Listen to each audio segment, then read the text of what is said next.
제가 2년 전에 낙찰받았었던 빌라가 있는데요. 월세를 받지 못한 상황에서 상대방 지분까지 경매로 진행시켰던 물건이 있습니다. 그 물건이 6월 22일 날 낙찰이 됐어요. 어떤 물건이었고 현재 어떤 상황인지 자세히 한번 설명드려 보도록 하겠습니다. 그래서 인천 계양구 병방동에 있는 소망 그린 빌라를 낙찰을 받았습니다. 2020년 1월 10일. 이야, 벌써 2년이 넘게 지났네요. 저는 그 당시 단독으로 낙찰을 받았고요. 4,677만 9천 원에 낙찰을 받았습니다. 지분 경매로 2분의 1만 진행이 됐었고요. 부부가 거주하고 있었는데 남편의 지분이 나와서 제가 낙찰을 받았습니다. 자, 오래된 구축 빌라입니다. 엘리베이터도 없고요. 그래서 낙찰 받고 3번이나 찾아갔는데 아무런 연락을 주시지 않더라고요.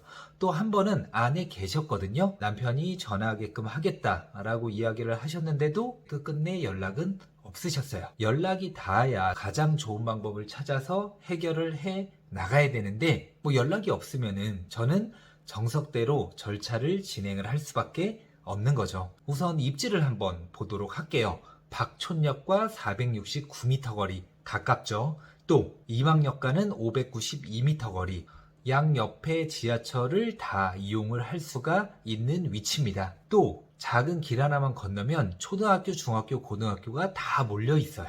그리고 이쪽 지역이 입지가 굉장히 좋거든요. 오래된 주택들도 많고요. 그래서 누군가 한 명이 총대를 메고서 재개발 재건축을 진행한다고 하면은 굉장히 좋을 위치인데 총대를 메는 사람이 없는 상황입니다. 또 서울 외곽순환 고속도로 타면 서울이든 어디든 빠르게 나아갈 수가 있고요. 자, 그래서 연락이 안 되는 상황이고 또 저는 2분의 1 지분을 낙찰을 받았고 또 여기에 거주하시는 분들은 제가 지분이 있음에도 불구하고 전체를 사용하고 계시잖아요. 그럼 저는 월세를 받을 수가 있단 말이에요. 근데 그냥은 안 줄 거 아니에요. 그래서 제가 법원에다가 제가 월세를 받아야 되니까 이것 좀 줄 수 있도록 해주세요 라는 소송을 진행을 했죠. 근데 공유자분께서는 법원에 오지 않았습니다. 그럼 어떻게 돼요? 그대로 확정이 되겠죠? 제가 받아야 될 돈이 있으니까 상대방 지분을 또 경매로 진행을 시킬 수가 있거든요. 그런데 저는 상대방 지분을 경매로 넘기는 게 목적이 아니라 대화의 장으로 나오게끔 하는 게 목적이었었거든요.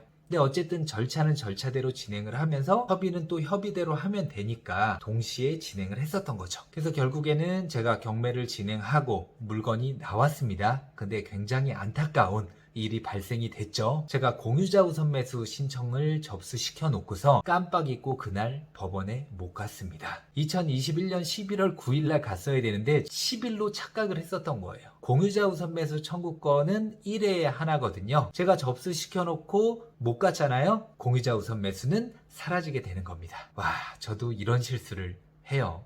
너무 안타깝죠. 그러면 물건이 이제 다시 나오잖아요. 그래서 2021년 12월 10일 날 한 달 뒤에 다시 물건이 나왔는데 10명이나 입찰을 했습니다. 왜? 공유자 우선 매수 할 수 없다라는 걸 알기 때문에 많은 분들이 들어봤죠. 그래서 결국엔 1등이 4,509만 원에 낙찰이 됩니다. 경쟁이 좀 셌죠. 2등과는 약 300만 원 정도 차이였습니다. 근데 미납을 했어요. 근데 저 같은 경우에는 이런 입찰하신 분들의 모든 정보들을 다 볼 수가 있어요. 제가 이해관계인이기 때문에. 그래서 기입찰표에 작성된 연락처로 전화를 했죠. 그래서 미납한 사유를 여쭤봤어요. 그랬더니 뭐래요? 대출이 나오는 줄 알았다는 거예요. 근데 여기서 중요한 건 지분 물건은 대출이 어렵습니다. 그러면 자기 생돈 4,500만 원 이상이 투입돼야 되는 상황이니까 그게 부담스러워서 그냥 미납하고 다른 물건 입찰하자라고 생각을 하셨대요. 그래도 338만 원 보증금이 날아가는 건 굉장히 크잖아요. 입찰하기 전에 미리 대출 여부를 확인을 했으면 이런 일은 발생이 안 됐을 텐데 2등만 안타까운 거죠. 그리고 다시 물건이 나왔습니다. 한 달 반 정도 뒤에. 근데 또 매각이 됐어요. 이번엔 8명이 입찰을 합니다. 4,789만 원. 오, 꽤 높게 낙찰이 돼요. 근데 2등 입찰가가 4,521만 원. 예, 2등은 제 수강생 분이셨습니다. 안타깝게 또 폐차를 했는데 이때 차순위 매수 신고를 했었어야 돼요. 결국엔 두 번째 낙찰 받으신 분도 미납을 했거든요. 또 제가 이분과 통화를 해봤겠죠?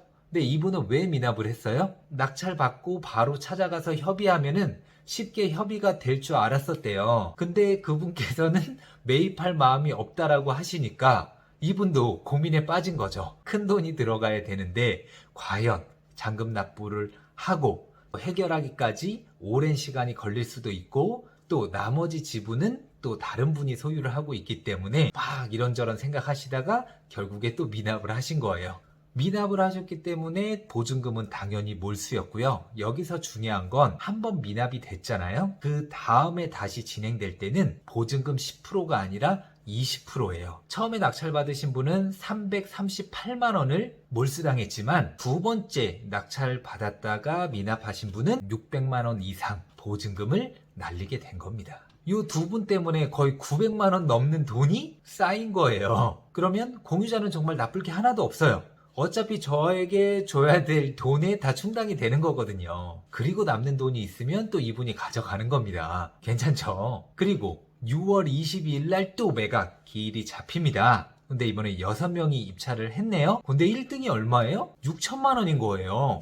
2등하고 차이가 1,300만 원. 이건 말도 안 된다. 처음 이 가격을 봤을 때 저는 왕초보가 지분 물건인 줄 모르고 그냥 입찰을 했다가 또 미납하는 거 아니야? 라는 생각을 했었거든요. 근데 어쨌든 저는 또 낙찰자가 누군지 연락처라든지 인적사항 다 살펴볼 수 있다고 했잖아요. 그래서 위임장에 적혀있는 낙찰자 인적사항 보고 전화번호로 전화를 했는데 이상한 거야. 굉장히 낯이 익은 번호더라고요. 알고 보니까 이 전화번호는 두 번째 낙찰 받았다가 미납하신 분의 연락처가 적혀 있는 거예요. 그리고 통화를 했죠. 어떤 상황이냐? 우선 이 여땡땡이신 분은 공유자의 아들입니다. 96년생이고 회사원이신데 아드님이 낙찰을 받은 거예요. 그런데 상황이 좀 재미납니다. 이 물건의 특징이 있는데 공시가격 1억 이하 물건이고 취득세 중과가 안 되고 또 법인 입찰도 가능했거든요.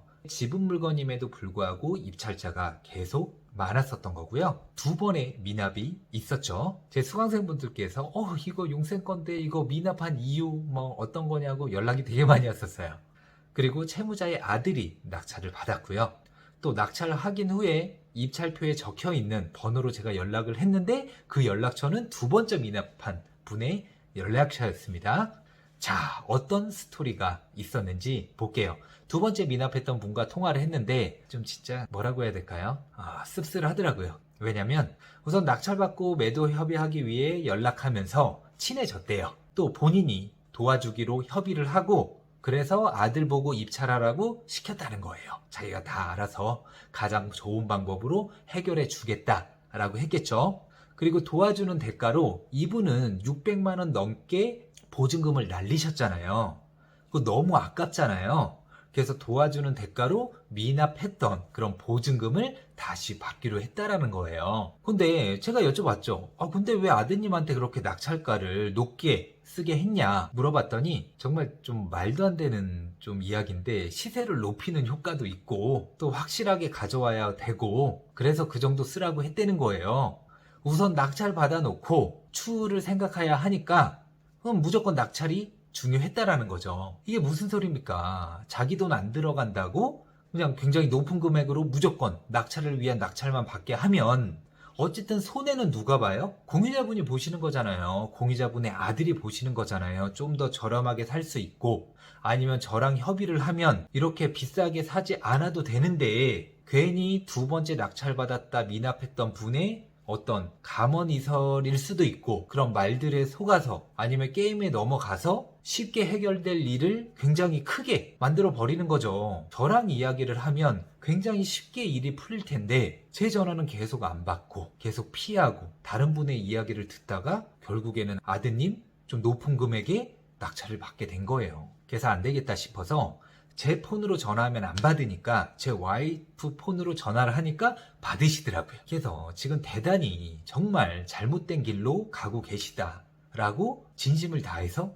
말씀을 드렸어요. 그리고 미납했던 분이 자주 연락 와서 내가 경매를 잘 아니까 경험이 많으니까 이렇게 하는 방법이 최고다라고 이야기를 해서 자기는 모르니까 그냥 그대로 한다고 했다라는 거예요. 그래서 지금 속고 있다라고 말씀을 드렸죠. 이해관계인인 나와 이야기를 하면 간단하게 해결이 되는데 왜 이렇게 일을 크게 만드시냐. 그래서 제가 6월 24일 날 빌라 근처 커피숍에서 만나기로 했습니다. 가장 좋은 방법을 설계를 해드릴 테니까 그대로 하시면은 계속 이곳에 거주를 하시면서 또 아드님도 큰 돈 안 나가면서 온전히 하나로 만드셔서 아드님과 또 계속 잘 사실 수 있다라고 말씀을 드렸죠. 그랬더니 이제 받아들일 준비가 되셨나 봐요. 아드님이 낙찰받으면 6천만 원의 취등록세 들어가죠. 또 제 것도 또 만약에 6천만 원에 매입을 한다고 하면 1억 2천이 넘는 돈이 들어가잖아요. 근데 저랑 협의를 하고 경매는 취하하고 그러면 공유자분의 지분은 지분대로 가지고 있는 상태에서 아드님이든 공유자분이든 제 지분만 인수하면 그냥 끝나버리는 거잖아요. 6천이면 6천. 당연히 제가 받아야 될 그런 어떤 그 부당이득금도 있기는 하지만 그거는 협의를 통해서 얼마든지 조절이 또 가능한 부분이잖아요. 그래도 다행입니다. 제 와이프 폰으로 전화한 게 신의 한 수였는데 어쨌든 제가 진심을 다해서 있는 그대로 공유자분에게 도움되는 길을 알려드렸거든요. 그 진심이 우선 지금까지는 통한 것 같아요. 그래서 내일 제가 커피숍에서 만나서 더 자세히 또 심도 있게 제가 말씀드리고 잘 협의를 해서 이분들이 온전히 잘 거주할 수 있도록 제가 만들어 보도록 하겠습니다. 어쨌든 제 원칙은 경매로 싸게 사서 시세보다 저렴하게 판다라는 거거든요. 뭔가 이분들 약점을 이용해서 이분들을 쫓아내서 내 수익을 극대화시키려고 제가 경매 공매를 하는 게 아닙니다. 서로 윈윈할 수 있는 방법을 찾아서 아름답게 마무리 짓는 모습을 제가 또 보여드리도록 할게요. 이 물건에 대해서 궁금한 부분들이 있으면 언제든지 댓글로 남겨주세요. 제가 다 하나하나씩 넘기지 않고 친절하게 답글 달아드리도록 하겠습니다. 그리고 지분 경매 공매에 대해서 제대로 배우고 싶다 하시는 분들은 고정 댓글 확인해 주세요. 다음 영상으로 뵙도록 하겠습니다. 감사합니다.